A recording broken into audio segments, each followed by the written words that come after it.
So in the previous classes, we spoke about electric charges and methods of charging, and we also spoke about Coulomb's law, which is tells us electric force, the calculation of calculating the magnitude and direction of the force of attraction between charged particles. So today we'll be talking about electric field. So what we'll say, what's an electric field? Fine, we know what we mean by electric, and we also know what we mean by field. A field is a region. It can be any region, a region where you play football, a region where you do anything. But for this electric field, it's also a region where electric force is experienced. And that electric force is as a result of the presence of electric charges. The presence of electric charges in bodies is what qualifies them to be charged objects. And a charged object in space is known to create an electric field around it. And it is that electric field that is connected to the electric force that we spoke about in the last class. So like we did in the previous example of the last class, forces can be added together as long as you have treated them in vectors. You can add forces together as long as they are vectors. What's going on here?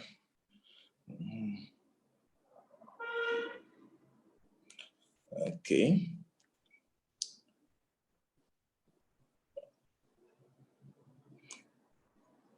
Good.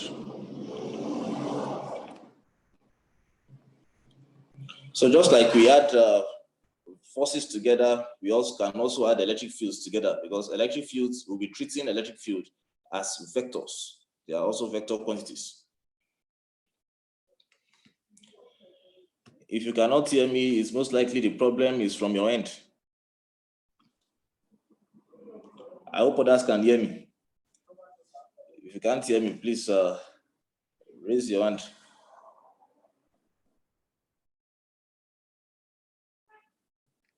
Okay. So in calculating the magnitude of an electric field, it is important to know that you calculate the magnitude of an electric field. Due to the presence of charges, we have to imagine that the positive charge Q0, a positive test charge. So when we are talking about an electric field, we determine an electric field from a test charge. Okay, from Coulomb's law, we said F is equal to a constant Q1, Q2 all over R squared, where Q1 and Q2 are charges, and R squared, and R is the distance of separation between both charges. But when we are talking about the electric field generated by a charge Q1, when I talk about the electric field generated by a charge Q1, that is as good as saying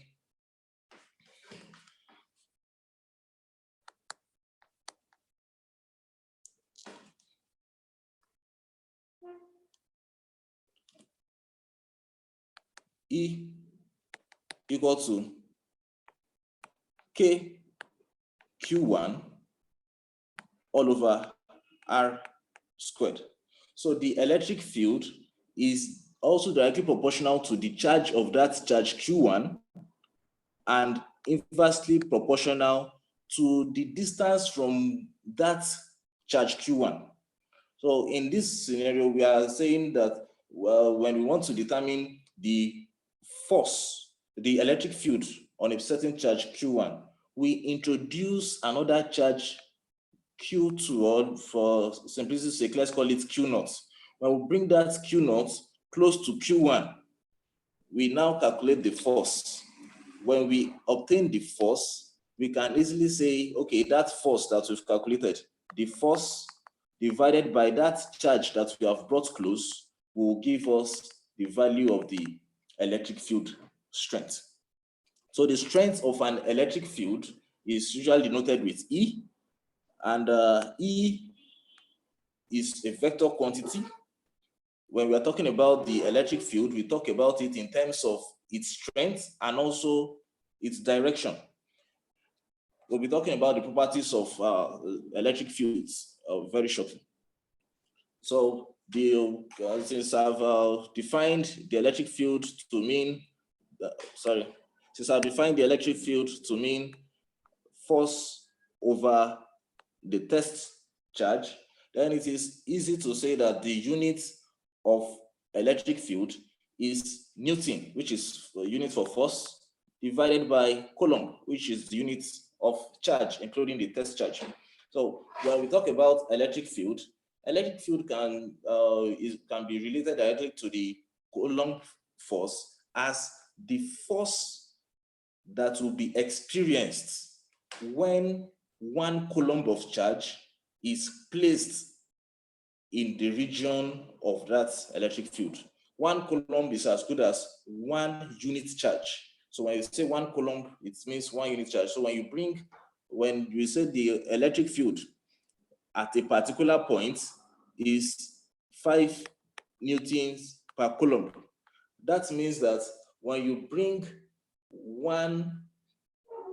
a charge of 1 coulomb to that particular point where you are experiencing 5 newtons per coulomb, you are going to experience a force of 5 newtons.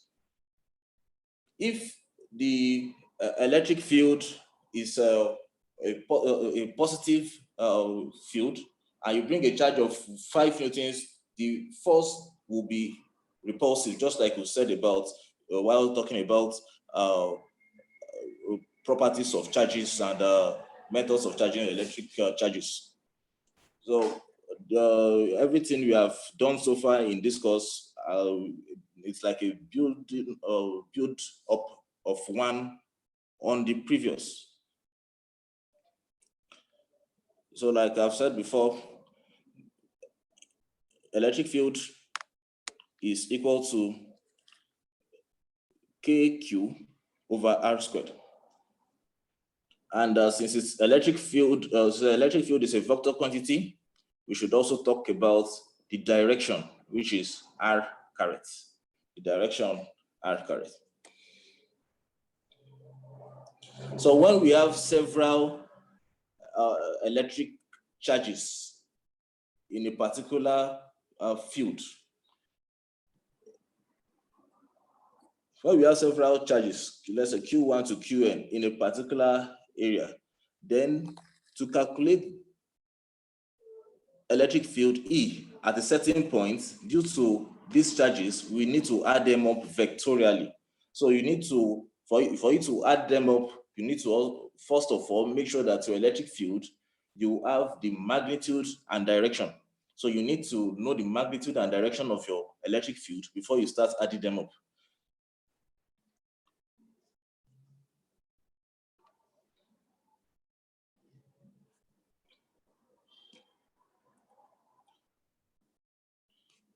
So a qualitative and quantitative understanding of electric field strengths can be obtained via electric field lines. These lines are sometimes referred to lines of force. So we'll be seeing lines of force very shortly. I'm sure you must have seen that in elementary school. And the lines of force are meant to be to describe something like this. Okay, so for a positive charge, for instance, the line of forces are directed radially outwards. The lines of force are directed radially outwards for a positive charge, while in a negative charge, the lines of forces are directed radially inwards. And another property that we should also see is that they start from the positive charge and end on the negative charge. So from the arrows as you've seen in the diagram, the lines emanate from the positive charge, the arrows point out from the positive charge and point into the negative charge. So that means that the line starts from the positive and ends at the negative, and it can extend to infinity.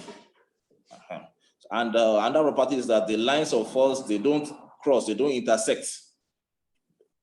The lines, they don't intersect at all. So no matter how, they don't cross each other. And the direction of the field at a point is along the tangent of the lines of force. So the direction of a field is along the tangent of the line of force. So if I'm talking about, I'm interested in the field at this point. If I'm interested in the field at this point, then I should be the line of force, the direction of this line, this line of force will also give me the direction of the electric field. And if it is another scenario like this, when I'm talking about, when I'm interested in the line of force at this particular point, it will not be a straight line like this. The line, the direction of force will not be like this. It's going to be a tangent to the line of force. So the tangent, so when I take this as another example, I'm going to be talking about a tangent to that line of force will be the direction with which the force will act. The direction with which the electric force will act.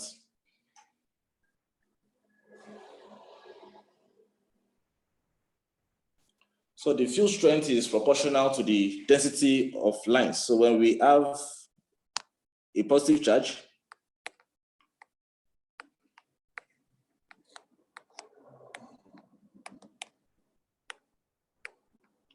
and we have another positive charge,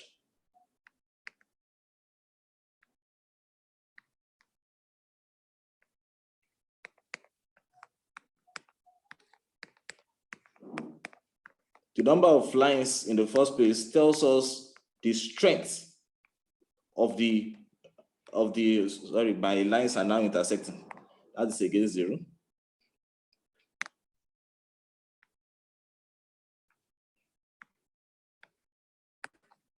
So the number of lines tells us the how strong the electric field is. So in this scenario, we have a few lines. So that means it is not as strong as this. So in short, when I stay at a certain distance, let me take another color. When I say at a certain distance, then let me take another distance here. First, it is easy to say that the charge of, let's call this A, let's call this B. It's easy to say that the charge of B is greater than A because of the lines of force emanating from B. And secondly, when we take A for instance, or let's take B for instance, when you are when you are closer, when I have a sheet of paper and I'm bringing the sheet of paper close to B, when I have a sheet of paper, this blue line, let's say it's a sheet of paper, and I'm bringing it close to B. As time goes on, the lines will begin to go through the sheet of paper. As I'm moving closer to the positive charge in B, more lines will be crossing that sheet of paper.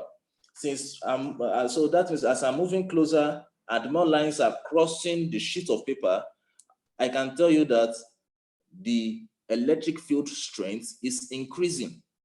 The more lines that crosses the sheet of paper gives us insights into the electric field strength. When you are farther away, few lines will cross the sheet of paper, which will mean weak electric field strength. But as the sheet of paper is moving close to the positive charge, more of these lines, it will be able to encounter more of these lines, even though they are directed radially outwards, it will be able to encounter more of them. So you can liken this to be like a small light bulb. or you take a small light bulb. When you are looking at a small light bulb with your eyes half opened or partly slightly opened, you will see these lines emanating from the small light bulbs. They are like rays of light forming lines. When you move close, you will notice that the lines would are more concentrated closer to the bulb than when you move farther away from the bulb. So you can use that as an analogy for these charged particles. So lines of force will never start or end in mid-space. So when we draw lines of force and we end in mid-space, it's just because of the limitation of our workspace or our paper. So the lines of force, they terminate at infinity. So the number of lines of force that starts from or end on a charge is proportional to the magnitude of the charge. I think I've said something that looks like that. And the total number of lines of electric field is related to the electric flux. And so the lines crossing the sheet of paper, like I was saying earlier, the term used to describe those lines is called the electric flux. The electric flux, and the electric flux is directly proportional to the electric field strength. So where you have large number of lines crossing that sheet, you have it's said to be large flux, large electric flux. And when you have large electric flux, you have large electric field strength. So at a particular distance, from the charged particle, you would have a certain flux. And that flux depends on the strength of that field.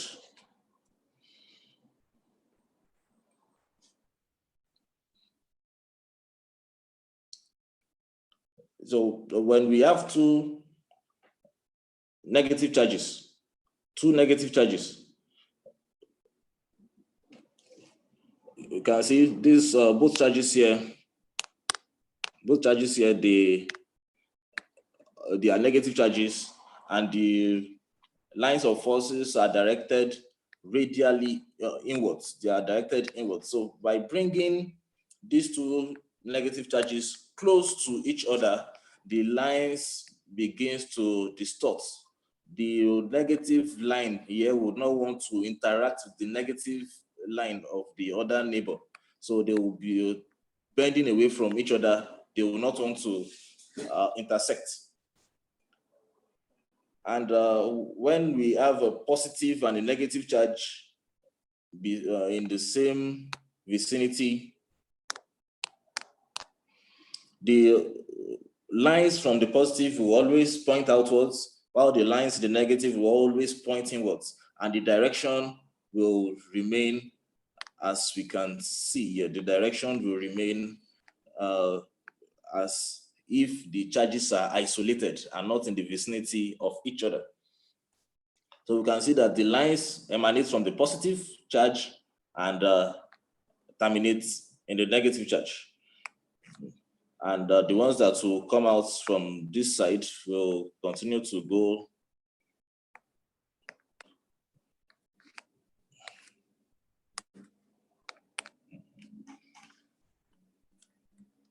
and as you said, the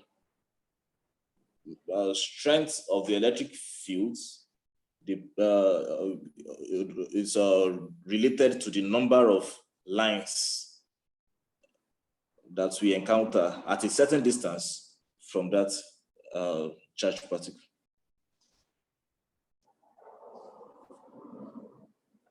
So this is another example. Here we have a positive charge of charge plus 6q, and another negative charge of charge minus 6q.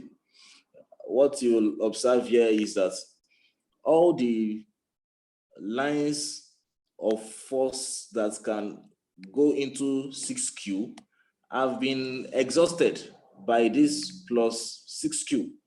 So it's as if when you count this 1, 2, 3, 4, 5, 6, all the 6 lines that can emanate from this negative charge have been that can come into this minus 3q have originated from this plus 6q charge.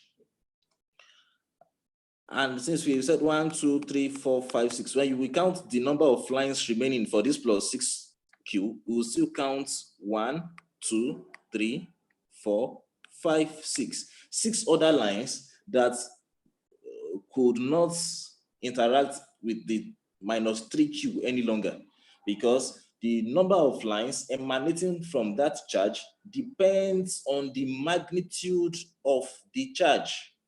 The number of lines emanating from that charge depends on the magnitude of the charge.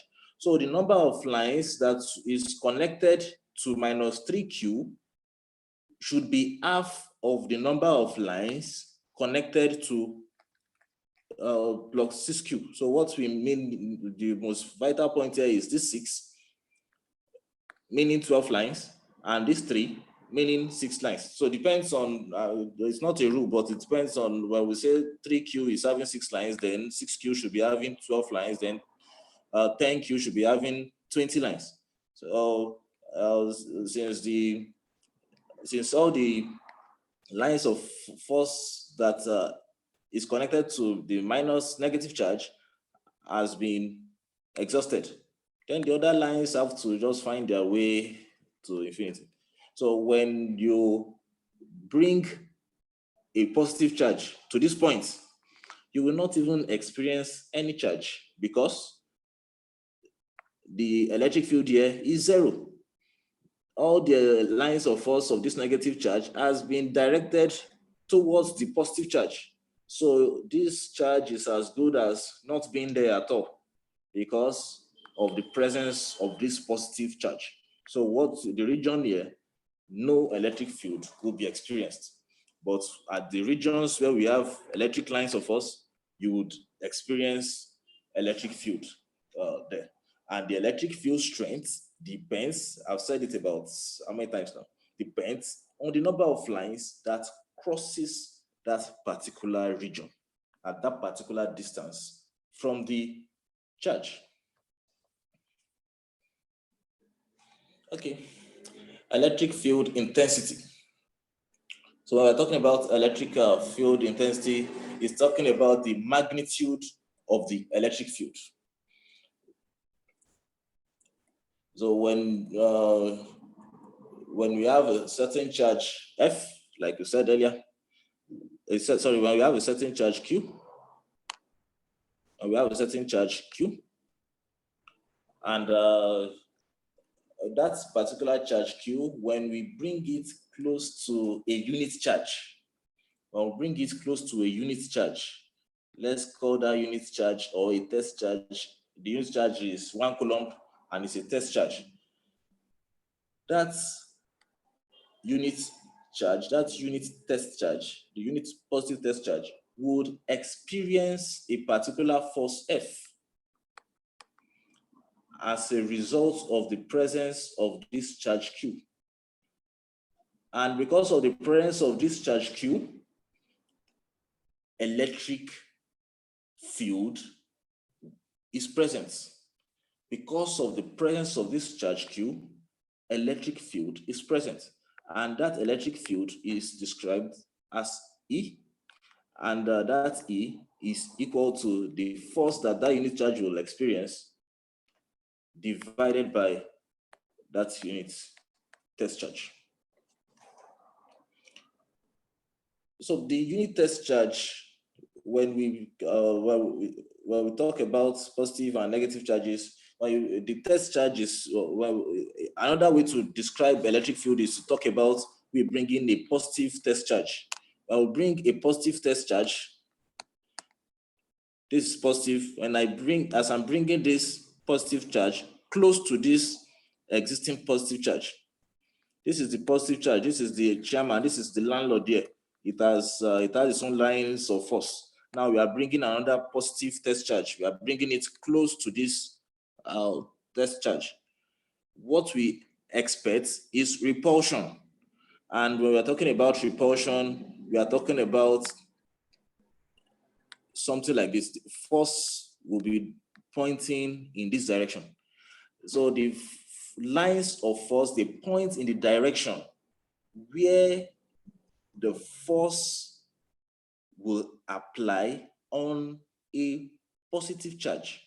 So when I bring a positive charge here, I would expect repulsion. The direction of repulsion is this way, which agrees with the direction of the lines of force. Also, when we come to the negative charge, this is our negative charge here. The landlady of this region. Now we have brought in a positive test charge again. Bringing a positive test charge, what the positive test charge will experience will be attraction. It will be drawn in towards the negative charge. It will be drawn in towards the negative charge. So since it will be drawn in, the direction with which it will be drawn in agrees with the other lines of force. So that means that these lines that are around our charges, these electric field lines that surround our charges, have direction that agrees with the direction with which a positive charge will move. And when you bring that same positive test charge, when you put it here, when you put that your positive test charge, when you put it here, you would not experience anything, because at that point, the electric field is zero.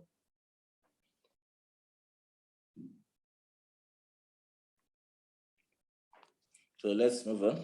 Okay, so it's saying a unit charge Q creates an electric field.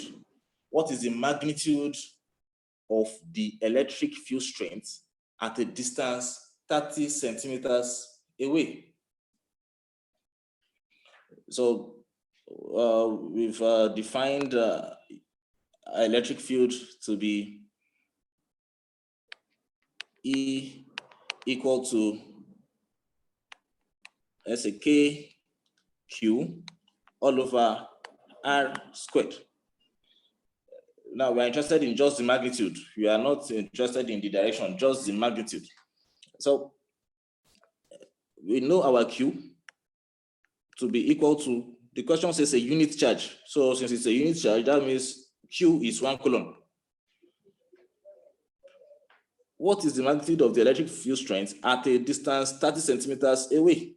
Then the distance R is equal to 30 centimeters, and that is equal to 0.3 meter using SI units. So since R is 30 centimeter or 0.3 meter, then our E will be KQ divided by 0.3 squared. And that is as good as saying 9 times 10 raised to the power 9 times 1 divided by 0.3 squared should be something like 0.09.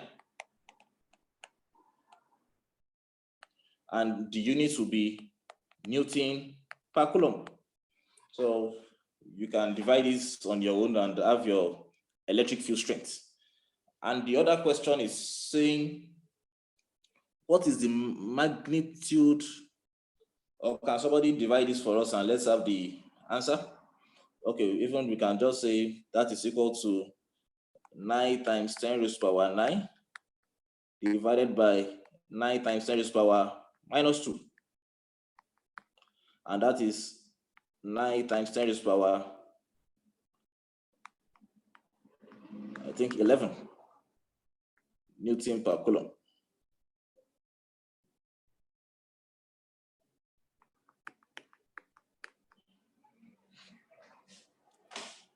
So let's do the second one. The second one is saying, what is the magnitude of the electric field at a distance? So at the distance 90 centimeters. So at this point, It is distance 90 centimeter. Oh, sorry, thank you. 9, I only solved for this. 9 will cancel 9. What was I thinking? And this would be 1. Thank you. So we have 1 times 10 raised to power 11 Newton per coulomb, or 10 raised to power 11 Newton per coulomb. Thank you for that. And coming back to the second question, R is 90 centimeters. And 90 centimeters is as good as 0.9 meter.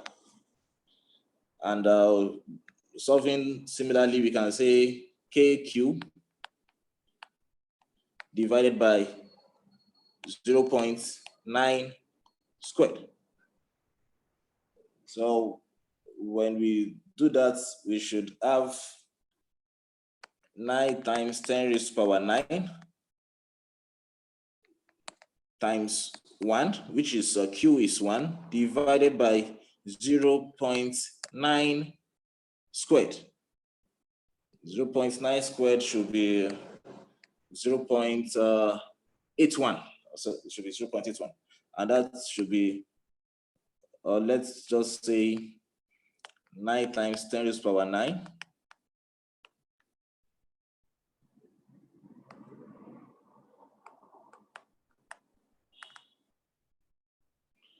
And okay, let me say 81 times 10 raised to power minus 2. 9 here 1, 9 here 9. And these two will cross this to become 11. So we'll be having 1 over 9 times 10 raised to power minus 11 Newton per coulomb. So what you will notice is that in the first example, where we calculated the electric field strength at 30 centimeters away from the test charge, sorry, at 30 centimeters away from that unit charge, Q, 30 centimeters away. Oh, sorry, this should be minus 9, this should be plus 11. I wrote minus 11, this should be plus 11. So when we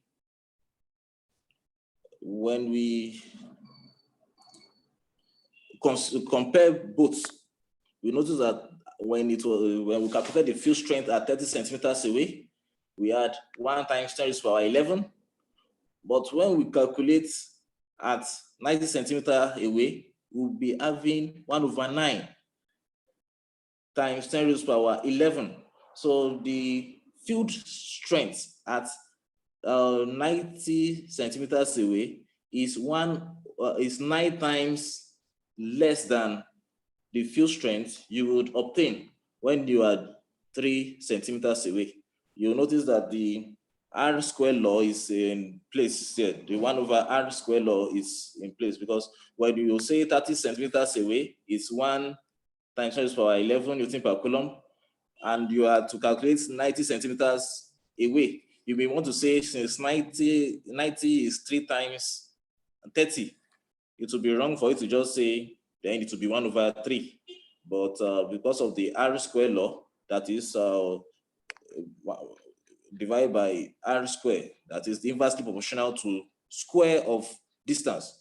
That is why the difference is not 1 over 3, but 1 over 3 square, which is 1 over 9.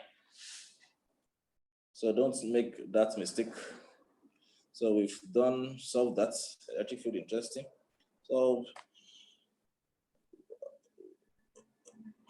So far we have spoken about electric fields of point charges, where we have a charge at a point and we are calculating what will be the electric field strength at that or at a particular distance from that point. But now we can have a scenario where there are different charges, that are arranged in a continuous manner. For instance, the charges can be arranged on a line like this. or in which you cannot say this is where the charge is. All the charges, they can align on a line. We call that a linear charge. They can also be aligned on the surface like a plate. When you have like a disc or a surface, when you have a surface, an area where charges are evenly distributed, that can also be another type of charge which we can call a surface charge. And also we can have a body in which the charges are also distributed across the entire volume, and that can be called a volume charge or cubic charge. So a way to describe or to analyze such scenarios is to cut a small distance x on that line and treat that line as if it is that small line dx, and treat it as if that is the charge you are concerned with. And when you determine the strength of this small dx, you can now multiply and determine the strength as a result of the whole length. Similarly, we can cut a small fraction. We can cut a small fraction of this volume, calculate the electric field as a result of that small volume, and now integrate to know what you will have over the entire volume. So the total electric field at a particular point P. So we are talking about the electric field at a particular point P now.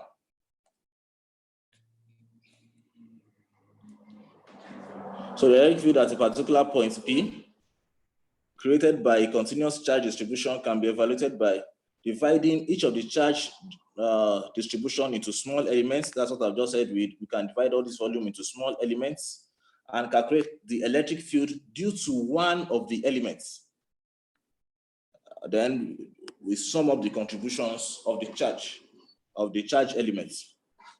The electric field due to P, so when we are due to that small charge dq, can be said to be dE equal to K. You know, our electric field E has already been defined as KQ over R squared. And when we want to talk about it in a vector, we have to also add the R caret. So the electric field is defined as E. So now when we are talking about a small element out of that entire volume, then we should be talking about delta E.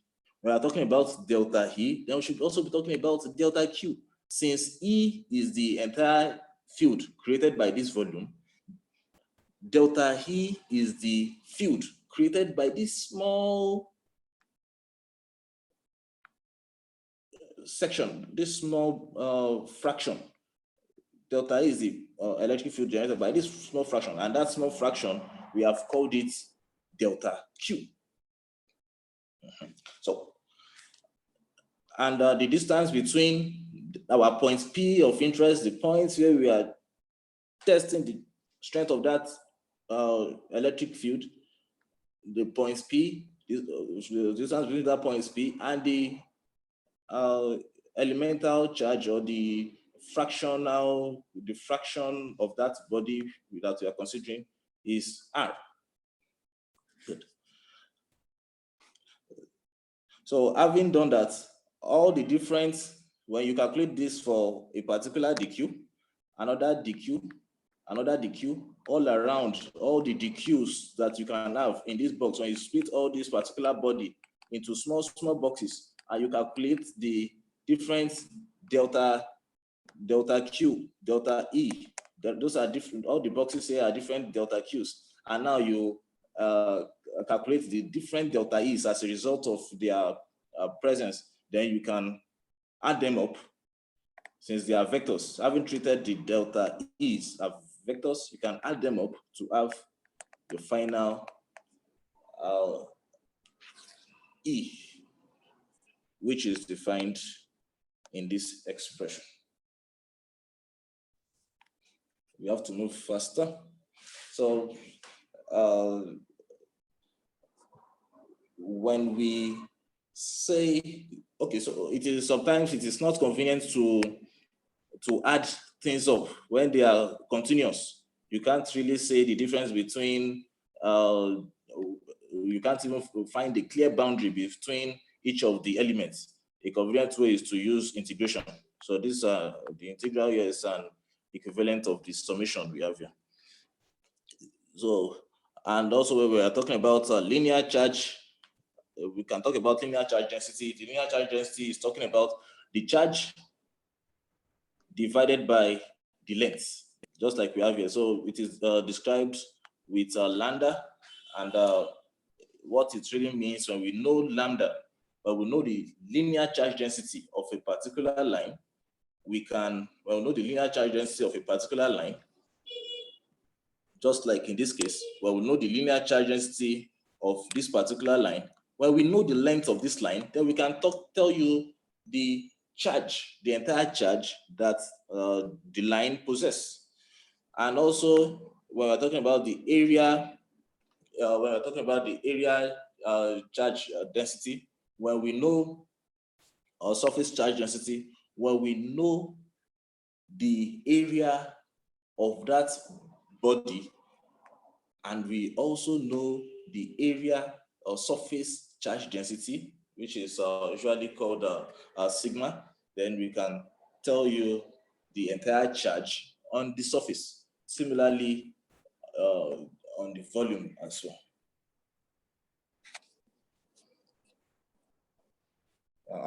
The time is almost up for the class. We have to move a bit faster.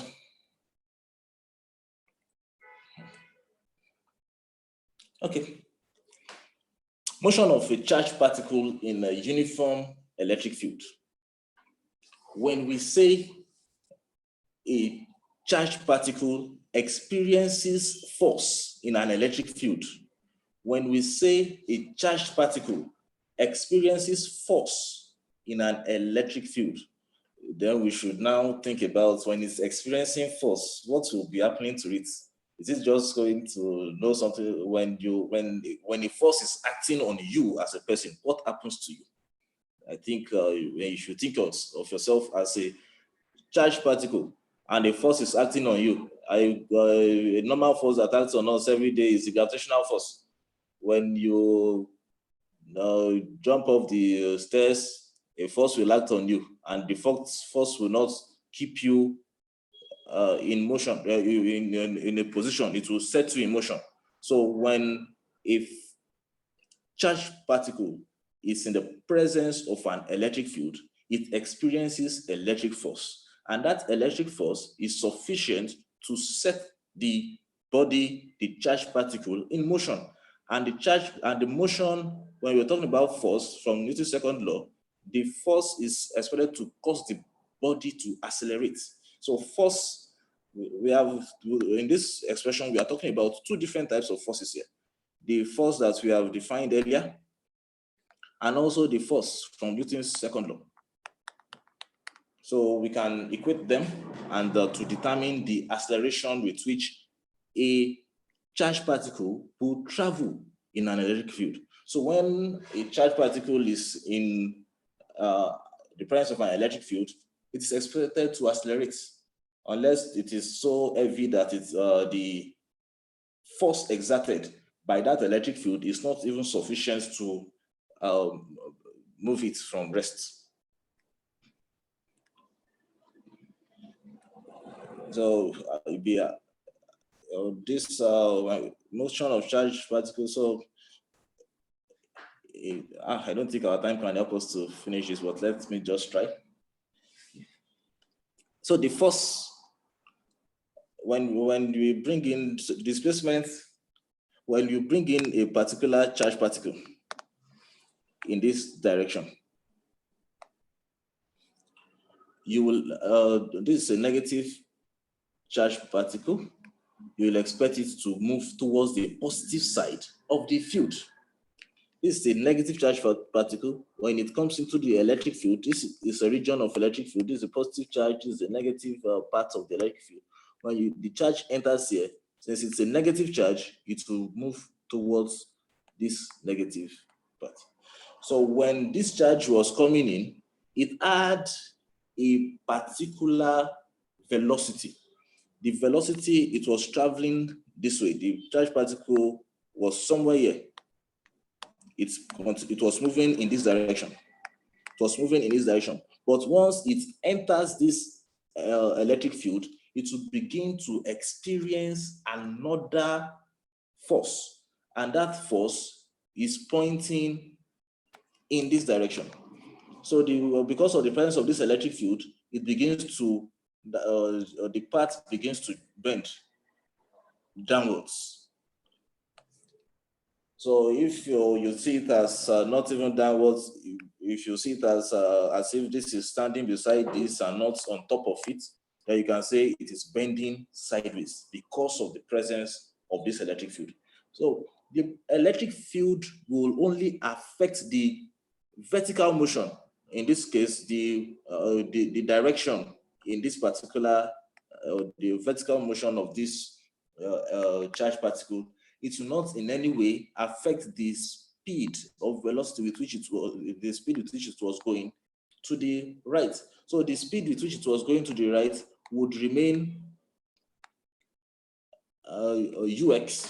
The speed will remain ux, and ux, that is the velocity in the x component, would remain x over t. So as it's traveling, the speed with which, or the velocity with which it was traveling on this direction would remain the same, even when it enters this electric field.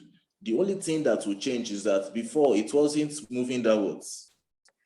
Before it wasn't moving downwards, but now it will begin to have a vertical component that will push it downwards. So, and to express that, the relationship with which it is moving downwards, that is where we have the y.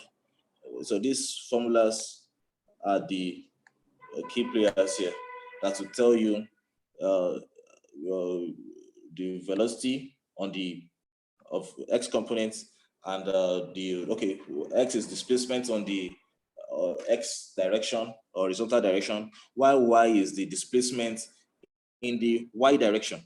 So, and when you look at this closely, there are familiar formulas that I expect you to play with. The time for this lecture is up, so let's without to end the class here and continue on Thursday.